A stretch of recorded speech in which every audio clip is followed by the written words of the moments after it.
E o AVC é uma das doenças que mais mata no mundo.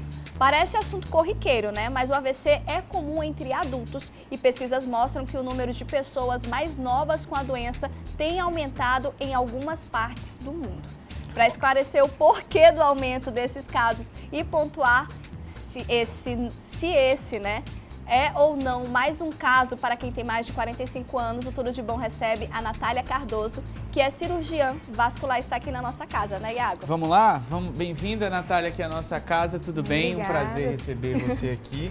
Bom, é um assunto aí super sério, né? Acho que muita gente, infelizmente, tem alguém que já sofreu, né? Alguém que aí já perdeu algum parente, né? Enfim, é um assunto muito sério e a gente está recebendo a doutora hoje porque está mais comum em jovens, né? Está surgindo mais, tem mais decorrência em jovens, né? Por quê? Exatamente, Iago. Eu acho que o AVC é muito prevalente, né? É a segunda maior causa de morte no Brasil e uma das maiores do mundo. E, infelizmente, a gente tem observado aí nos estudos que vem acometendo cada vez uma população mais jovem. Então, mostrando que a gente tem que ficar atento, sim, aos cuidados à nossa saúde, fazer exercício e cuidar da nossa saúde para que a gente acabe não sendo acometido por isso. Doutora, a gente pode começar de uma maneira mais didática, né? Porque existem muitas pessoas que estão assistindo ao nosso Tudo de Bom, jovens, né? Adolescentes, que ainda não sabem o que é o AVC. Então, explica para essas pessoas. Então, o AVC é o acidente vascular cerebral. E a gente pode dividir ele em dois blocos. A gente pode ter o acidente vascular cerebral hemorrágico, que é quando os vasos da nossa cabeça têm algum aneurisma e se rompe esse aneurisma e ocorre um sangramento dentro da cabeça. Ou a gente pode ter também o acidente vascular cerebral isquêmico, que é quando ocorre um entupimento desses vasos. E aí, quando tem esse entupimento, a região que era irrigada por esse vaso começa a morrer. E aí a pessoa acaba tendo as sequelas. Olha só, e já a gente vai falar de sequelas, né, Iago? Então a gente consegue aí destacar, o hemorrágico, ele é o mais grave. O isquêmico, digamos, ele é mais fácil de se solucionar, de evitar. É isso? Não necessariamente. Não necessariamente. Depende da área, né, do vaso e do tipo de sangramento. Às vezes o sangramento, ele acaba até exigindo uma cirurgia dentro da cabeça, a neurocirurgia, e o de trombose, geralmente não. Geralmente o da trombose é mais com medicações para desfazer esse trombo. Nossa, e a gente pode falar, antes das sequelas, os indícios que esse jovem pode notar no seu organismo de que ele pode estar sofrendo de um AVC? Com certeza. Um AVC dificilmente ele passa despercebido. Então, geralmente a pessoa começa a sentir uma sensação esquisita, parte do corpo fica adormecida, não consegue mexer direito, também pode ter alterações na fala ou alterações na visão, de um ou de ambos os olhos. Então, ou uma cefaleia, uma dor de cabeça muito forte, que não passa. Se algum desses sintomas você sentir, procure o atendimento o mais rápido possível. Eu acho que o maior recado que a gente pode passar aqui é isso, que o tempo ele é precioso no tratamento do AVC. Então, quanto mais rápido você procurar atendimento no pronto-socorro, melhor vai ser o tratamento, mais fácil e menos chance de sequelas. Entendi. E olha só, Iago, a gente está falando justamente, né, como o Iago falou no início, né, do nosso assunto, que muita gente ainda tem associado a pessoas mais velhas, né, a mais de 45 anos, pessoas idosas que podem sofrer de AVC. E você veio com números, né, de que não, os jovens também, eles podem ser acometidos pelo AVC. A gente pode enumerar algumas causas, por exemplo, você falou de obesidade, né, você falou de falta de exercício físico, o que mais que o jovem pode acumular numa vida possivelmente sedentária que pode causar um AVC? Também o tabagismo é um grande vilão para várias doenças, inclusive as doenças da circulação, né? Porque pode formar entupimentos nessa circulação, placas de gordura. Então, o que a gente está vendo, às vezes, com essas doenças do colesterol estando aumentados por conta da obesidade cada vez mais cedo, a gente pode ter placas de gordura nas nossas carótidas, que são os vasos do pescoço que levam sangue para o cérebro. E aí, então, essas placas podem se quebrar, se soltar, e aí esse pedacinho vai lá entupir a microcirculação dentro do cérebro. Nossa, então, sério? você ter hábitos de vida saudáveis, comer bem, se tiver alguma doença, tomar o remédio para controlar a sua doença, fazer exercícios, tudo isso são formas bem eficientes de evitar um AVC. Entendi. No momento do AVC, né, é possível já a pessoa ali que está naquela situação, vendo, identificar, esse é um hemorrágico, isso é um isquêmico? Não, somente o médico, não tem nenhuma característica visível no momento para que a pessoa consiga detectar, né? Esse é um isquêmico, esse é hemorrágico. Não tem nenhum sangramento, nada. Não existe nenhum indício. A gente vai ver isso por um exame chamado tomografia. E aí a gente vai ver se vai ter sangue dentro da cabeça ou se vai ter uma área mais escura, uma área de isquemia, aquela área que está morrendo, que o sangue não está chegando. E aí assim a gente consegue identificar. Alguns outros sinais, por exemplo, pessoas que têm pressão alta costumam ter microaneurismas dentro da cabeça. E às vezes um pico pressórico, né, a pressão aumentar bastante, pode romper esse aneurisma. Então, pacientes que têm pressão alta, a gente acaba suspeitando mais de mesmo ser um AVC hemorrágico. Tem que ficar ligado. Gente. Outra coisa, por exemplo, você falou, não está sentindo a região, né? Às vezes, gente, a pessoa começa a ter o formigamento, já fica, né? Ai, meu Deus. Muito formigamento, numa posição muito formigamento, né? E falar, ai, hoje foi minha perna, hoje foi o joelho. Ai, meu braço, começa a meu ficar dedinho. preocupado. Qual é a sensação? Você consegue movimentar, você não movimenta, você toca, você sente ou você toca e não sente o corpo? Olha, eu passei por uma situação bem curiosa, que na minha formação, o meu colega de residência novo, né, 25 anos, teve um AVC na minha frente. Nossa, e Então, muito jovem, né? muito 25 jovem, anos, gente. Muito jovem.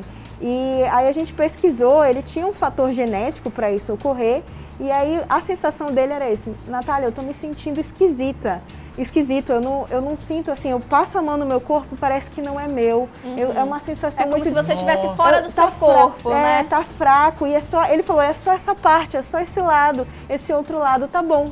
E aí a gente estava trabalhando, eu falei assim, não, deixa eu medir a tua pressão. Sentei, medi a pressão dele, super alta, lá em cima. Entendi. E aí eu falei assim, não, vamos fazer o exame. E ele estava dentro do hospital, graças a Deus. Aí a gente já iniciou o tratamento. Mas para você ver como realmente até aumentando... Estava no lugar certo para sentir. E eu já vou entrar num assunto que é do primeiros socorros, né? Porque, por exemplo, seu colega de trabalho, vocês estavam trabalhando, estavam dentro do hospital. Então, foi rápida, né, a medicação, foi rápida a identificação do problema. Mas e quem está em casa? Por exemplo, pode acontecer de eu estar assistindo, comendo uma pipoca, assistindo TV, o meu marido está na cozinha, eu começar a sentir alguma coisa. O que é que a pessoa tem que fazer? Tem que ir para o hospital? Tem que botar um sal na boca, um açúcar? Faz alguma coisa dentro de casa ou não? Não, o ideal é que não. O ideal é que você vá para o pronto-socorro o mais rápido possível. Porque aí a gente consegue estabelecer aí se a pressão está alta ou não. Porque se você não tiver como medir, às vezes você tomando uma medicação para pressão pode baixar mais ainda. E esse não é o indicado. Então o correto é ir direto para o hospital. Nada de primeiros socorros em casa. Nada de primeiros socorros em casa. Vá para o hospital, que lá vão ter pessoas preparadas para saber o que fazer. Agora, doutora, essa história de que o acidente, o AVC, ele acontece em decorrência maior em homens. Isso é mito? Isso é verdade? Por que os homens sofrem mais de AVC que as mulheres? Na verdade, esse é um dado verdade, né? É verdade. Verdade. Os homens sofrem mais. É um dado estatístico. Mas não existe, a gente não encontrou nos estudos nenhuma, como se fosse uma característica genética de o porquê. Entendi. Entendeu? Mas acaba acontecendo mais em homens, porque homens são mais acometidos com pressão alta, aterosclerose, e aí acaba que vai preferindo eles aí por essas complicações dessas doenças. Mas não existe nenhuma coisa genética de, você é homem, então por isso você tem maior predisposição ao AVC. Entendi. Agora a gente vai para as sequelas, né? Porque vamos supor que a pessoa teve um AVC, levou para o hospital ali, houve um tratamento, o médico conseguiu aí evitar que algo de ruim acontecesse, mas em alguns casos pode sim ter problemas que a pessoa leva ali até o resto da sua vida, não é isso? Então, infelizmente, o AVC pode deixar muitas sequelas, né? Os estudos mostram que mais da metade das pessoas que sofrem AVC, elas ficam 1 ano sem conseguir caminhar, sem conseguir falar, falar. Então é uma coisa muito debilitante, que a gente tem que ter toda a atenção, levar a pessoa para o hospital o mais rápido possível, para justamente a gente diminuir o máximo que a gente puder essas sequelas. Ok, então vamos identificar aqui algumas, né? Algumas sequelas de AVC em jovens, tá? E a doutora vai explicar pra gente. Olha, para começar, a gente começa com vários comprometimentos, né? Primeiro da movimentação do corpo, né? E da sensibilidade física. Além de dificuldade na fala e na compreensão. Também tem um déficit de memória, né, Iago? Déficit de memória, agonia visual. Agora, esse comprometimento da movimentação do corpo, é somente uma parte, essa sensibilidade também? Fica sensível esse comprometimento somente naquela parte onde a pessoa sentiu ali, não sentiu o corpo, a pele? Isso vai depender da área do cérebro que foi acometida na hora do AVC. Então, por isso que vocês podem ver aqui que tem uma variedade, né, de sinais e sintomas. Ai, como que eu vou saber qual que vai ser a minha sequela? Vai depender da área do cérebro que sofreu o AVC. Então, existem áreas, por exemplo, um lobo mais para frente, que é mais da nossa personalidade, outra é mais da fala, outra é mais da movimentação. Então, se essa foi a área que foi acometida, aí geralmente a sequela vai se encontrar nessa parte que é acometida. E uma coisa bem curiosa para falar do déficit motor, todo mundo me pergunta, a parte motora do nosso cérebro é trocada. Então, o nosso cérebro direito controla o nosso corpo esquerdo. Então, assim, invertido, né? É invertido. Então, se você tem um AVC do lado direito, na parte motora, vai comprometer o seu lado esquerdo. Vamos tentar, por exemplo, deixa eu tentar exemplificar aqui, não sei se vai estar certo. Ah, meu Deus, lá vem o doutor Iago. É como se o nosso cérebro tivesse vários comandos, vários cabos, né? Exatamente. Ali. Você tá ali, imagina um cérebro, gente, com vários buraquinhos e vários cabos ali plugados nele. Matrix. Esse vaso é um fio, um cabo, né? E, gente, anota aí o exemplo. Eu despluguei esse cabo, que esse cabo dava a função de levantar a minha perna. É tipo isso, o vaso entupido, o vaso que levantava o movimento da minha perna, ele entupiu, né? O AVC foi causado ali naquele lugar, então eu não vou conseguir mais fazer esse movimento. É isso que acontece na prática? Basicamente, o Iago foi muito didático. Gente? Foi uma mistura de medicina com TI, né? Mas deu certo. Dá pra usar as duas coisas. Mas é basicamente isso, o nosso cérebro é o nosso painel de controle, né? Exatamente. E aí naquela região, o que é bom é que o nosso organismo ele é muito inteligente. Então, às vezes, em algumas pessoas, esse cabo que puxou, não puxou completamente, só, como que eu posso dizer, entendi. Só esticou um pouco. Então, alguém às vezes, pisou em cima. Isso, aí às vezes pode retornar, não completamente, mas pode retornar. Em algumas pessoas pode até retornar, pode recuperar com o tempo. Mas em algumas pessoas, quando realmente puxa o cabo, aí a perda é irreversível. Entendi. Doutora, a gente continua aqui, agnosia visual, que é a incapacidade da pessoa de reconhecer objetos e pessoas pela visão, apesar de ela não ter sido comprometida, e lesões no tronco cerebral, que vai atingir centros responsáveis por atividades vitais, como a respiração. Essas lesões no tronco cerebral, ela seria a sequela, a pior sequela de todas, a irreversível? Com certeza. Aí pacientes desses ficam dependentes, né, de ventilação para sobreviver. É como se ficasse um estado vegetativo, Exatamente. pode ser, em cima do cão vai precisar de dependência. Isso. E todas essas sequelas, elas são para sempre? Não necessariamente. Como eu falei, dependendo do tipo de AVC, às vezes a região consegue se recuperar. Sim. Então, às vezes, quando a gente vê na parte do AVC mesmo aguda, quando ele está lá com sintomas, às vezes são muito piores. Conforme vai passando o tempo, o nosso próprio organismo vai se regenerando, e com fisioterapia, alguns dos movimentos conseguem voltar, alguma da sensibilidade consegue voltar. Não 100% como era antes, mas consegue recuperar sim uma parte. Então, o nosso organismo, ele próprio tenta se curar. Isso, infelizmente, é comum, né, gente? A gente conhece alguém, fulano tem isso porque é uma sequela de um AVC, a gente sempre conhece alguém, eu tenho um primo, eu tenho um colega, né? Doutora, a gente agradece muito sua visita, sua disponibilidade aqui na nossa casa.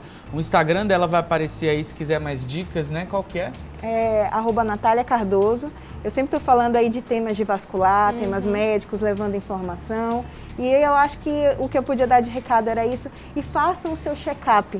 tanto vascular como check-up de saúde. A pandemia veio nos mostrar aí a importância de cuidar da nossa saúde, de cuidar da gente mesmo. Então agora que está mais tranquilo, procure atendimento, se você é jovem, se você está mais idoso, leve a sua mãe, para justamente a gente identificar esses fatores de risco e tratar antes que aconteça uma complicação. Foi um prazer, muito obrigada a vocês pelo convite e estou à disposição. Muito bem. Olha, gente, você continua